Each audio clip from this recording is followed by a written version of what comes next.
Qual perfume você tá usando agora? Malbec. Rapaz, o pessoal vai criticar. O pessoal vai dizer que não é hora de estar usando Malbec. Ah, mas é meu gosto. É um perfume que eu gosto. Como foi que você começou a gostar do Malbec? Rapaz, por indicação. Eu vi muita gente usando e comecei a usar também.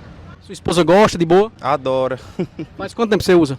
Rapaz, em média uns 2 anos, Passa mais ou menos quanto tempo com perfume, com frasco? uns 6 meses. Tu usa é o tradicional? Tradicional. É o melhor. Tá custando quanto? Rapaz, eu comprei pela Boticário 230. O preço dele normal ou na oferta? Normal. Na oferta ainda pega por 190. Tu costuma comprar na internet ou na loja física? Há uma revendedora de O Boticário. Agora me diga um perfume que você não gosta de jeito nenhum. Aquele que você diz, isso aqui é abusado, é enjoado. 300 quilômetros. Qual a marca? Se eu não me engano é da Avon. É ruim? Meu gosto é.